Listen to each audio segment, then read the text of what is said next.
بسم الله الرحمن الرحيم. Sasabi rito ng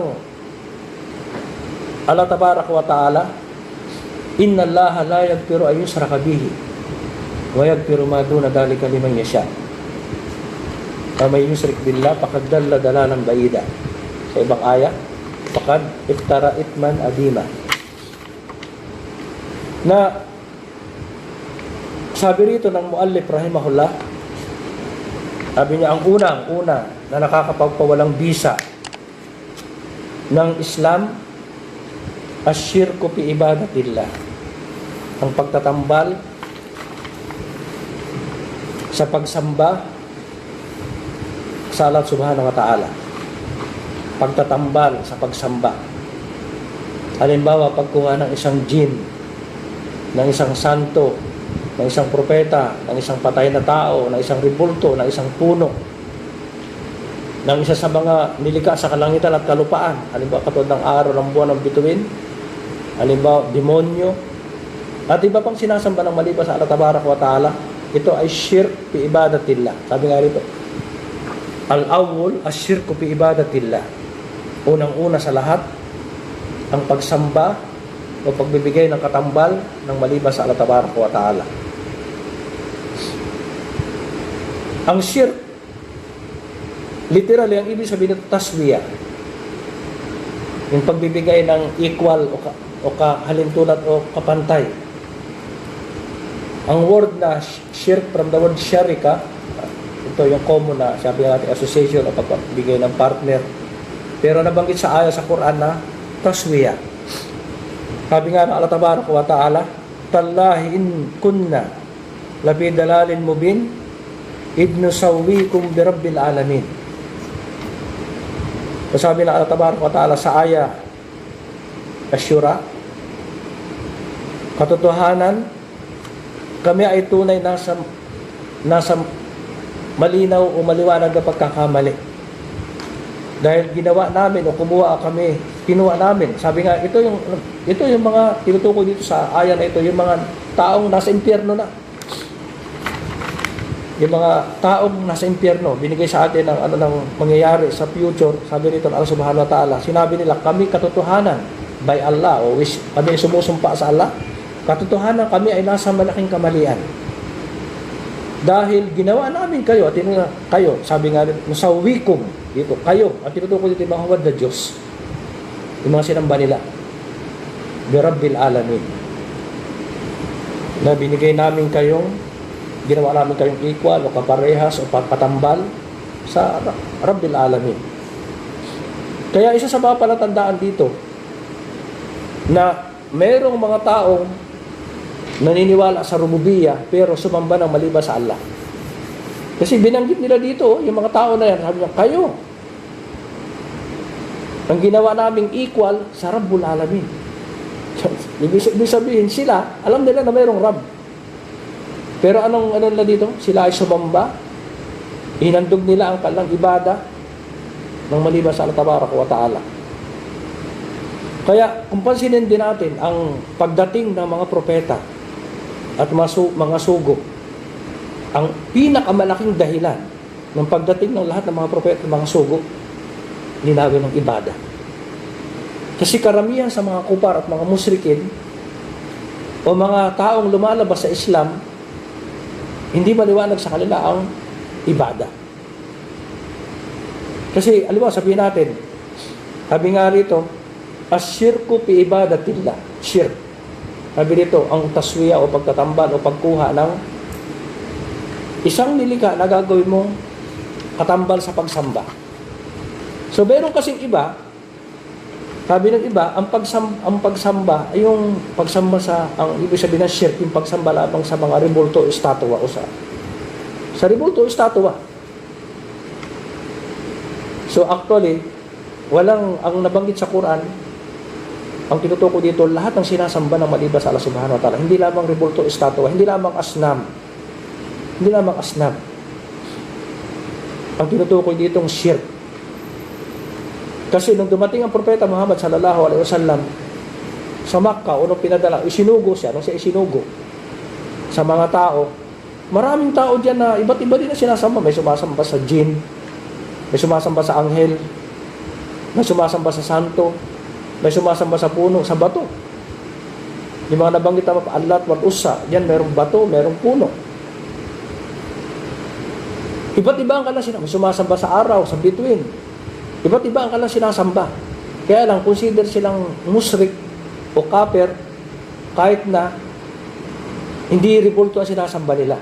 Kaya ang hindi ibig sabihin dito ng iba, na akala ng iba, ng pagsamba o shirk ay yung pagsamba lamang sa ribulto, ito sa malaking pagkakamali. Dahil lahat ng mga propeta may kanya-kanyang pagkakamali ang bawat tao. Lalong-lalo sa huling panahon na wala na talagang revelation. Halimbawa, sabihin natin, nung si Prophet Ibrahim a.s. sabi niya sa kanyang dua, wajnubni wa banaya an na'budal asnam. So sabi niya sa Allah, siya ay nagdua, o Allah, ilayo mo ako at aking mga angkan sa pagsamba sa asnam. Nabanggit dito talaga, ribulto, asnam. Pero pagkatapos sabi niya, Rabbi, innahunna adlan nakatiran minan nas. Na yung asnam na yan, yung ribulto na yan, maraming niligaw ng mga tao. Ano dito natin? Ang ribulto na yan, dahil maraming sumamba sa kanila, maraming niligaw na tao. Kahit ngayon, may mga kupar na hindi na rin sumasamba sa ribulto eh. Diba? May mga kupar. O may mga musrikin na hindi sumasamba sa ribulto. Sabi na, ribulto, hindi yan dapat sambahin. Pero sumasamba sila sa tao, sa iba, sa banal na tao na hindi na walang ribulto. O kaya sa tinatawag natin, sabi na, anak daw ng Diyos, o sino man ang kanilang sinasamba. Sabi dito ni Prophet Ibrahim a.s., yung ribulto na yan, maraming niligaw na tao. Na kung ang ribulto na yan na sinasamba, kung gagamitin talaga ng tao ang kanyang isip, alam niya na yun ay huwad na Diyos. Wala talagang karapatan ng pagsamba. Unang-una, hindi makapagbigay sa kanila ng dur at saka harm ng kabutihan, ng kapahamakan at saka kabutihan. Dahil wala namang buhay. Pagkatapos mismo, yung ano na yan, hindi makakapaglikha, hindi makapagbigay, siya mismo nilikha din lamang. Kaya kung gagamitin ng tao ang kanyang isip, alam niya talaga na yung ribulto na yan, ang estatwa na, o idol na yan, yan ay huwad na Diyos. Walang karapatan ng pagsamba. Isa nga, dinudumihan, iihan ng mga hayop, tinatapunan ng basura, ilalagay sa basurahan, binebenta lang. Isa, nawawasak. So yan ay maliwanag na, ngayon, kung yan ay malinaw, na maraming niligaw, lalo na yung tinatakpan ni Satan. Lalo na yung sinasamba ngayon, halimbawa, jinn, o anghel, o kaya propeta, o kaya banal na tao, o santo, sasabihin nila, iniisip nila na yung banal na tao kasi malapit sa Diyos, kaya mga propeta sila, yung mga banal na tao. So, malinis sila, dito tayo tumawag, huwag tayong dumirekta sa Diyos kasi madumi tayo, makasalanan tayo. Katulad ngayon ang mga iba't ibang mga doktrina, ang iba't ibang pananampalataya na may mga Muslim na rin na gumagaya. Kumukuha ng syupaha o wasila. Siya alay na sa pangalawang nawakid ng Islam. So kaya ang shirk, ang tinutukoy natin ditong shirk, ang pagsamba ng maliban sa Allah subhanahu wa ta'ala, hindi lamang sa ribulto, hindi lamang sa santo, hindi lamang sa estatwa o sa puno o sa bato, hindi lamang sa araw, sa bituin, lahat ng sinasamba ng maliban sa Allah tabaraka wa ta'ala, ito is shirk. Kaya sabi nga sa taarif ng salitang shirk, sabi natin kanina, taswiya, at nabanggit nga dito ng mga tao nasa impyerno, sabi nila, itong mga huwad na Diyos na ito, ginawa naming silang equal o katambal ng Rabbul Alamin. Ibig sabihin nila, merong creator. Alam nila may creator. Pero nagkamali sila, naligaw sila o nahulog sila sa patibong ni Satan o sa bitag ni Satan sa pamagitan ng binibigyan ng tinatawag nating syabaka o harang o parang malabo ang mga bagay na para sumamba sila sa huwad na Diyos. Ginagawang malabo sa kanila ang katotohanan. sa pamagitan ng paglalagay ng maraming mga mabubuting salita para lamang nasambay ng mga huwad na Diyos. Kaya, sabi ng mga, halimbawa, ano ang explanation ng salitang shirk? Shirk. Sharia. Sabi nga dito, sarpu ayu anwa al-ibada di gayrillah. Ang paghahandog o pag-aalay o pagbibigay ng anumang uri ng pagsamba at dahira wal batila li gayrillah, ng maliban sa Allah subhanahu wa ta'ala. Ibig sabihin dito, ng maliban sa Allah, lahat ng aabuti ng isip ninyo na nakikita nyo ngayon sinasamba dito sa kalupaan at sa kalangitan o sa karagatan, lahat yan huwad na Diyos. Yan ay maliban sa Allah. Yan, hindi yan ang creator. Hindi yan ang tunay na may karapatan ng pagsamba. Hindi yan ang Rabbul Alamin. Sarpo, paghahandog, o pag-aalay, o pagbibigay ng anumang uri ng pagsamba, ito man ay nakikita at hindi nakikita na pagsamba ng maliban sa Allah Azza wa Jalla. Halimbawa, ano yung mga tinutukoy natin pagsamba na yan? Halimbawa, sabi nga, anong ibig sabihin ng salitang ibada?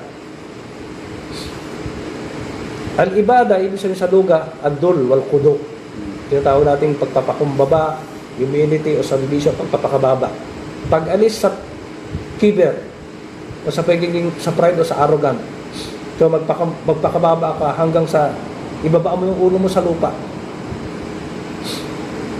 Sa Islam o sa Sharia, ibig sabihin sa salitang ibada, ismun jami min al-aqwal wal af'al ad-dahira wal batina kama yuhibbullahu wa yarda.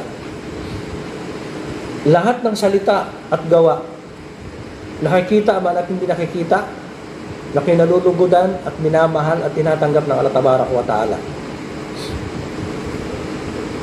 Sabi nga natin, lahat ng salita akwal. Alam ba, yung ating pagbabasa ng Quran, pagdarasal, pagsusupplicate o pag-iimbok. Kaya, alam ba, sabi natin, pagsamba yung sabi natin, invocation o supplication o panalangin. Kaya kung ang panalangin ay hinandog mo sa iba, so ikaw ay musrikin. Marami ngayon, lalo-lalo sa mga tinatawag nating dua o panalangin, nagduduan ng maliban sa Allah subhanahu wa ta'ala, nananalangin, na nagsusupplicate o nag-iimbok ng maliban sa Allah Azza wa Jalla, sa isang nilikaalaba ko sa huwad na Diyos. Ito ay nakapagpawalang bisa ng ating Islam. Qaul, halimbawa mga salita, lahat ng uri ng salita, dhikr, pinupuri natin yung mga huwad na Diyos, o yung santo, o yung mga propeta, o yung mga jinn, yung anghel, o yung mga banal na tao. Ipinagkapaloob natin sa pagitan ng ating pagsasalita ang karapatan lamang ng Allah subhanahu wa ta'ala, halimbawa ng takbir, yung pinatawag na tahlil wa tahmid, alhamdulillah, subhanallah, wallahu akbar. Pinapagkaloob natin sa maliban sa Allah subhanahu wa ta'ala. Ito yung mga akwal. Nakikita, sabi nga natin, lahat ng mga kilos na nakikita natin, sujud, ruku, sala, dua, ano mang uri ng pagsamba na yan. Al-batina, sabi nga natin, yung pagsamba ng puso. Katulad ng labis na pagmamahal, labis na pagkatakot, at labis na tinatawag nating pag-asa na umaasa ka sa huwad na Diyos na yan. Na ikaw ipagkakaloob sa iyo ang mga bagay na minimithi mo. Halimbawa, na ikaw ay iligtas sa impyerno at ipasok ka sa paraiso. Merong gumagawa sila ng pagsamba sa huwad na Diyos dahil sila ay natatakot, baka sila parusahan ng huwad na Diyos. Kasi merong sabi nila, gumagaya kami sa pagsasacrifice doon sa jinn, sa lugar na yan, o sa libingan ng patay sa libingan na yan, dahil nga nakita namin yung maraming tao at kapag di namin ginawa, natatakot kami. Kung pumapasok sa kanilang cope, ang cope, ito isa sa mga uri ng anwa ng ibada al-qalbiyya, pagsamba ng puso. At yung raja, at yung sobrang pagmamahal sa huwad na Diyos na yan. Sobrang pagmamahal sa huwad na Diyos na yan. So, yan ang ibig sabihin ng salitang ibada. So, kaya sabi rito ni Sheikh al-Islam Muhammad bin Abdul Wahhab rahimah, asyirku fi ibadatillah, ang pagtatambal sa pagsamba ng maliban sa Allah Tabarak wa Ta'ala. Ngayon, sabi nga natin, na ang pagsamba na yan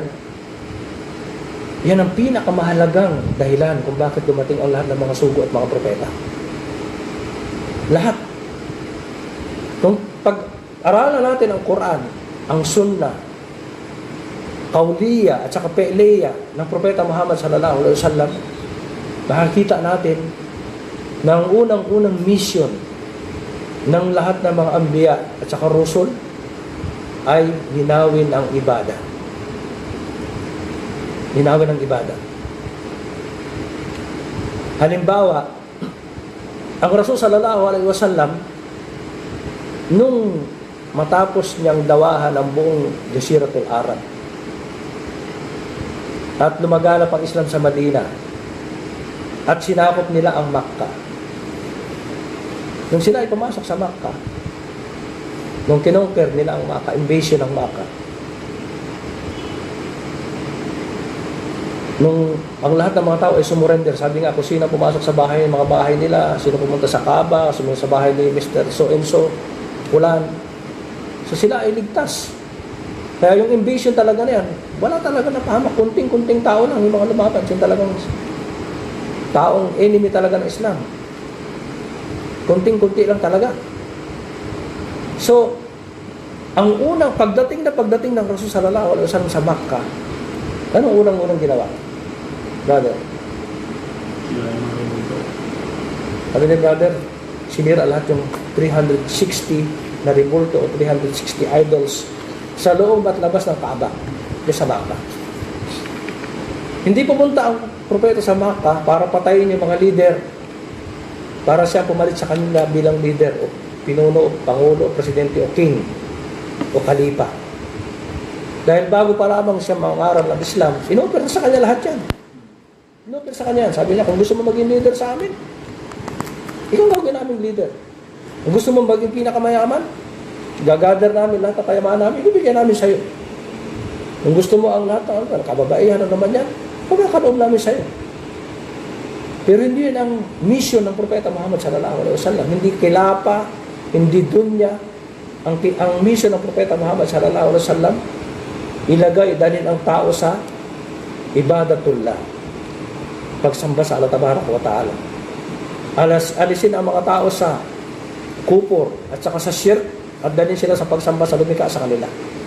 Kaya ang unang-unang kilos na ginawa niya, hindi yung sinabi niya kunin yung kayamanan ng mga tao, atin na yung lupain na ito, patayin lahat ng mga kalaban natin, ako na ngayon ang leader ninyo, ako na ang king, ako na ang ruler, ako na ang kalipa. Hindi sinabi yan.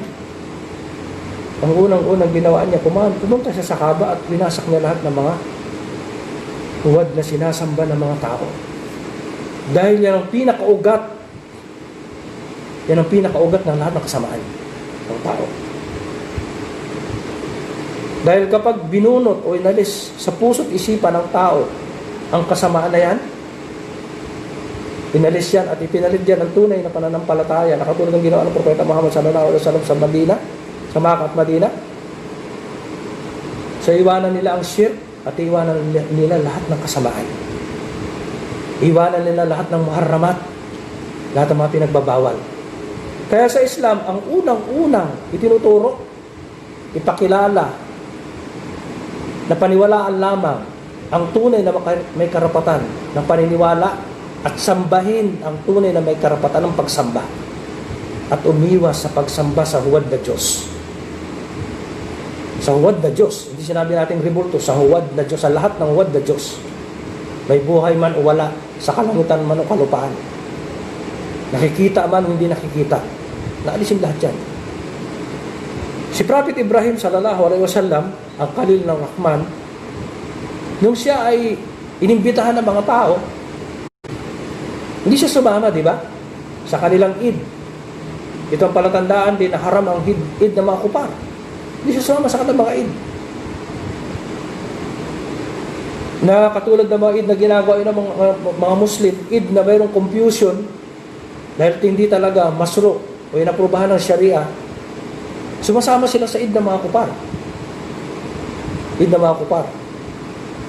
So si Prophet Ibrahim hindi sumama. At nung sila mawala na, binasak niya din lahat yung mga ribulto o mga huwad na Diyos sa sinasamba ng mga tao. Kasi nung panahon na yon, ang mga tao, ganoon din. May sumasamba sa araw, may sumasamba sa bato, may sumasamba sa tao, may sumasamba sa propeta. Pero ginagawa nila ng ribulto. Ginagawa nila ng ribulto. So sinira lahat ni Prophet Ibrahim. At ang gawain na yan ng dalawang propeta na yan, na ginawa ng dalawang kalil ng Ar-Rahman, Propeta Muhammad sallallahu alaihi wasallam, kalil ng Allah, Propeta Ibrahim alaihi salam. Kalil. Yan ang gawain na pinakamahirap gawin ng tao ngayon. Nasirain mo, wasakin mo, lapastanganin mo ang kanilang sinasamba. Dahil mayroong mga bagay na nabanggit sa atin, pero ginawa talaga na, sinira talaga nila. Ipinakita nila na ang pagsamba sa mga huwad na Diyos, ito ay mungkar, ito ay batil, ito ay falsehood. Ito ay malaking kamalian.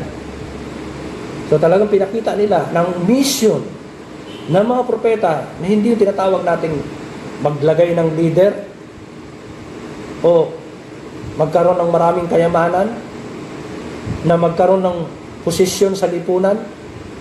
Hindi yan ang mission ng mga propeta. Ang mission ng mga propeta na dalhin ang mga tao sa pagsamba sa nag-iisang tunay na may karapatan ng pagsamba at alisin sila sa pagsamba sa huwad na Diyos. Yan ang unang-unang mission. Kaya, sa history na nangyari sa Propeta Muhammad sallallahu alaihi wasallam, nang yan ang aksyon na ginawa niya sa kanyang dawa, ang buong Jaziratul Arab nag-Muslim, pumasok sa Islam. Talagang successful ang dawa. Kasi yan ang dawa ng mga anbiya, rusul. Maunahin ang tauhid at alisin ang syirk. Si Propeta Muhammad sallallahu alaihi wasallam, ilang taon nagdawa ng tauhid? Ang lahat ng mga propeta. Si Prophet Ibrahim, si Prophet Nuh alaihi salam, ilang taon na nagdawa ng tauhid? So halimbawa, sabi natin, dapat magdawa tayo ng kabutihang asal, mga mabuting gawa. Ang lahat ng yan ay sakop ng Islam. Pero, sa panahon ng fitna, na ang mga Muslim ay nagkakawatak-watak, at ng mga Muslim ay nahuhulog sa pagsama sa mga kupar, ang daruri at ang muhim na dawa ay ang tauhid o dawa to ilallah. Sabi nga na Allah tabarak wa ta'ala sa Quran, "Qul hadhihi sabili ad'u ilallah." Dawa ilallah, ila tauhid. Ito ang aking landas ng pagdadawa. Alam mo ano? Unang-una, ila tauhid, ilallah. Hindi sabihin na salitang Allah dito, tauhid. Ud'u ila rabbika bil hikmah wal mau'izatil hasana. Ud'u ila sabili rabbika. Tauhid ka naman. Wa man ahsanu qawlan mimman da'a ila ano? Ilallah, ila tauhid. Ila tauhid. So ang Propeta Muhammad sallallahu alaihi wasallam, isugo niya si Buad Shayeg, sabi niya, "Innaka ta'ti qauman min ahli kitab. Fa'awwalu ma tad'uhum ilay syahadatu an la ilaha illallah." Tauhid. Tauhid. So kaya ang Propeta Muhammad sallallahu alaihi wasallam naging successful, naging tagumpay sa pagdadawa. Dahil yan ang inumpisahan niya, yung usul, yung pinakapatungan ng lahat ng ating, ng bala ng ating din. Paano mo ilalagay mo dyan yung sala kung mayroon kang syak sa iyong Rab? Paano mo ilalagay dyan yung anumang uri ng iyong ibada kung mayroon kang pag-aalinlangan sa iyong Rab? Meron ngayon, sasabihin, merong dadaan sa ganito, merong yung pwedeng tawagan niya nakalibing sa libingan, meron mga ganito, mga pwedeng kumuha ng baraka sa ganito, sa ganon, pwedeng kumuha ng baraka dyan sa Maqam Ibrahim, at iba bang mga syak o doubt ng mga ahlul Islam, o tinatawag nating bid'a na naguhulog sa tao sa papunta sa minor shirk, papunta sa major shirk, papunta sa major shirk. Kaya sabi rito ng Allah subhanahu wa ta'ala, innallaha, ito ang ano, baqawlihi, Wa qala ta'ala, qala Allah ta'ala, inna Allah la yaghfiru ay yushraka bihi. Sabi dito, katotohanan, inna, ito ay hak taukid. Pagdidiin, katotohanan, sino man ang magbigay ng katambal sa pagsamba? Sino man ang kumuha ng isang nilikha, may buhay man o wala, nasasambahin ninyo, nang maliban sa Allah Azza wa Jalla?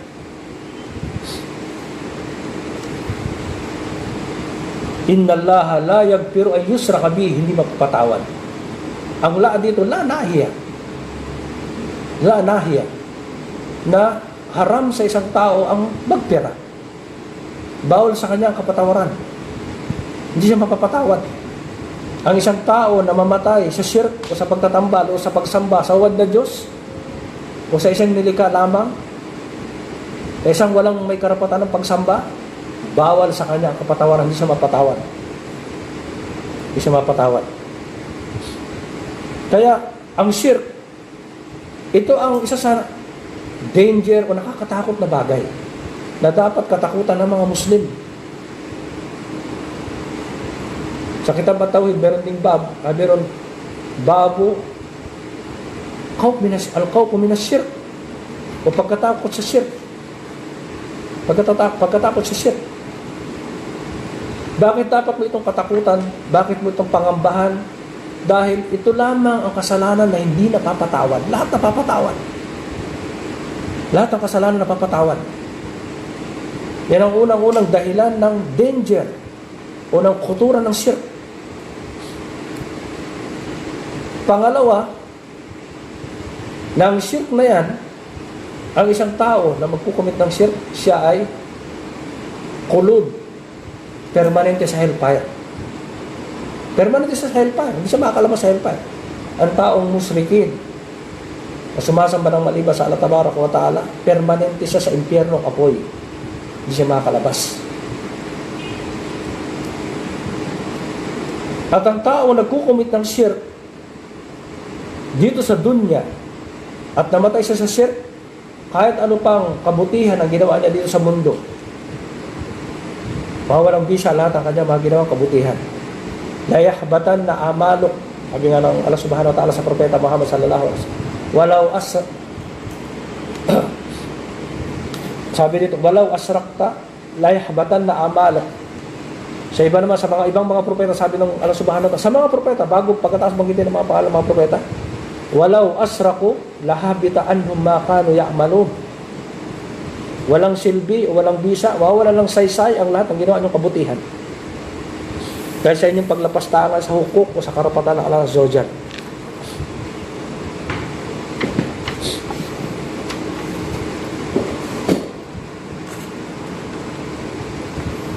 Sumunod na aya, sabi rito na Allah Subhanahu wa Ta'ala, innahu may yusrik billah, sino man, katotohanan, sino man ang magtambal sa Allah Subhanahu wa Ta'ala, faqad harrama alayhi al-jannah, magiging bawal o haram o forbidden sa kanya ang paraiso. Bawal sa kanya ang paraiso. Hindi siya makakapasok sa paraiso. Hindi sinabi doon na permanent, temporary lang. Sabi dito, bawal sa kanya ang paraiso. Yan ang unang jumla ng aya. Sabi dito, innahu may yusrik billah faqad harrama alayhi al-jannah. Pagkatapos, dininaw pa niyo sa pangalawang jumla, sabi dito, wa ma'wahun nar. Wa ma'wahun nar. Ang isang taong musrikin, ang taong sumasamba sa wad na Diyos, sa mga nilikha lamang, sabi rito, ang impyernong apoy ang kanyang magiging permanenteng tahanan. Ma'wahun nar. Ito ang kanyang permanent. Hindi siya makakalabas. Sabi rin kanina, bawal sa kanya ang paraiso. Hindi siya makakapasok sa paraiso. At ang pupuntahan niya, impyernong apoy, at yun ang kanyang permanenteng tahanan. Permanenteng tirahan. Permanent abode. Pagkatapos, pangatlong jumla, وَمَا لِلظَّالِمِينَ مِنْ أَنْصَارٍ. At ang mga musrikin, ang mga kamalian nila sa kanilang pagsasamba, pagtatambal o pagsamba na maliban sa Allah Subhanahu wa Ta'ala, ang doon dito shirk. O anumang uri ng mga dul, walang tutulong sa kanila, walang makakatulong sa kanila para ilabas sila sa impyernong apoy.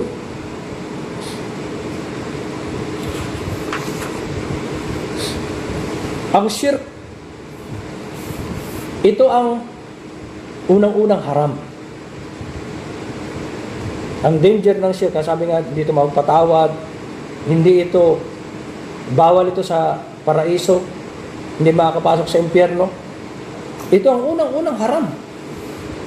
Ito ang unang-unang prohibited o forbidden sa katuruan ng Islam. Hindi yung sabi nga nung tanungin mo yung mga tao, ano bang unang-unang pinagbabawal sa tao? O sa human being at saka sa jinn? O sa isang nilikha na may pag-iisip? Masabi lang yung pagpatay, pangangalunya, o iba pang mga sugal, drugs, sabi nila yung rape, pagnanakaw, maglapastangan sa magulang, at iba pang mga kasalanan na iniisip na kasamaan ng tao. Sabi nila yan ang unang kasalanan. Sa katuruan ng Islam, ang unang-unang haram o pinagbabawal, ang unang-unang bawal na dapat wag gawin ng tao, na dapat iwasan ng tao, ang syirku, ang pagtatambal. Asyirku fi ibadatillah. Ano ang dalil sa Quran? Sabi ng Allah Azza wa Jal, "Qul ta'alaw." Halina kayo, "Atlu ma harrama rabbukum alaykum." Babasahin ko sa inyo ang unang-unang haram. Harrama rabbukum alaykum. Kung ano pinagbabawal, anong forbidden ng inyong Rabb, ng inyong Panginoon. Allah tusriku bihi shay'a. Allah tusriku bihi shay'a. Ito ang unang-unang haram. Ang propeta Muhammad sallallahu alaihi wasallam nang tanungin siya ni Abdullah bin Mas'ud radhiyallahu anhu, "Ya Rasulullah, ayu dhanbu Adam?" Sabi niya ang propeta Muhammad sallallahu alaihi wasallam, "Antaj'ala lillahi niddan wa huwa khalaqaka." Ang kumuha ka ng isang katambal o karibal na Allah Azza wa Jal, samantalang siya nag-create sa'yo. Hindi ribulto na yan nag-create sa'yo. Hindi ang wanda yan na Diyos na yan nag-create sa'yo. Wa huwa khalaqaka. Hindi yung sinasamba ninyo, tinatawagan nyo, tinuturing yung Panginoon o Rab, ang nag-create sa inyo. Kaya sabi ng propeta, ang isa sa the greatest of all sin, ang malaking, mataas na uri ng kasalanan, highest na kasalanan, an taj'ala lillahi niddan. Ang kumuha ka ng isang, bigyan mo ang Allah ng katambal, ng partner o ng karibal. Samantalang siya naman nag-create sa'yo. At brother, ito ay nasiha dahil sa kultura ng shirk. Nasiha sa atin Allah subhanahu wa ta'ala na binigay sa atin na isang rajul salih sa Quran. Sino yung brother ng rajul salih sa Quran? Ano pa rin ito sa anak niya?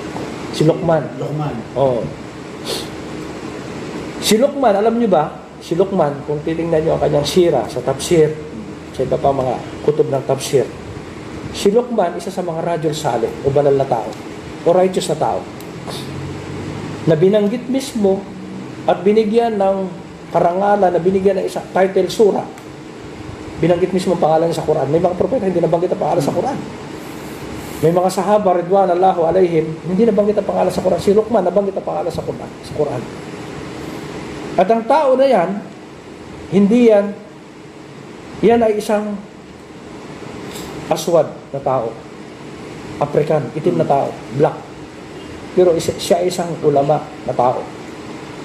Isang ulama. Kaya ang akwal ng mga ulama, minsan, nire-relate sa atin ala sa Quran. Nire-relate niya sa atin, akwal ng mga ulama. Kaya napakahalaga na mag-refer sa mga ahlul ilm, sa mga ulama. Sabi, pas'alu ala dhikri in kuntum la ta'lamun. So nabanggit dito, isa sa mga alim, o sa mga rajul salih sa Quran, si Luqman. Sabi dito, وَإِذْ قَالَ لُقْمَانَ وَهُوَ يَعِظُهُ يَا بُنَيَّ لَا تُشْرِكْ بِاللَّهِ إِنَّ الشِّرْكَ لَظُلْمٌ عَظِيمٌ. So halimbawa tayo bilang isang magulang, laging payo natin sa ating mga mahal sa buhay, lalo na sa ating mga anak, lalo sa mga kabataan. Para mabuti. Mag-aaral kayo mabuti para makakuha kayo ng magandang Trabaho. trabaho, mataas na posisyon, malaking sweldo, Sa maging ano kayo dito sa mundo. Yan ang palagi. Mga ano ngayon, ng mga magulang karamihan. Huwag kayong sumama sa masamang tao, huwag kayong ma-involve sa drugs, huwag kayong sumama sa mga kasamaan. Pero, karamihan sa mga tao, na-miss ang isang pinakadakilang advice na binanggit sa atin ng isang banal na tao sa Quran. Ng isang alim sa Quran. Na nabanggit ng Al-Azwajal sa Quran. Sabi nito, oh my son, sabi ni Luqman, sa advice sa kanyang anak, wahuwa yaidu, na siya ay nagbibigay ng advice sa kanyang anak. Sabi niya, o anak, aking anak, huwag kang magbigay ng katambal sa Allah. Huwag kang kumuha ng isang nilika o huwag kang kumuha ng isang Diyos na itatambal mo sa Allah subhanahu wa ta'ala. Ito ang unang-una niyang nasiha sa kanyang anak. Dahil alam niya na yung amal na yan, amal kupriya o amal shirkiya, yan ang amal o ibada o aksyon o gawain na bawal sa kanya ang kapatawaran at bawal sa kanya ang impyernong apoy at di siya makakapasok sa paraiso. Kaya ang pinakadakilang advice na binigay sa atin Allah Tabarak wa Ta'ala na nasiha, yan ang unang-unang advice sa atin o habilin sa atin at yan ang unang-unang haram. Ang shirk. Ano ba ang oras na ba? 9:30 ba?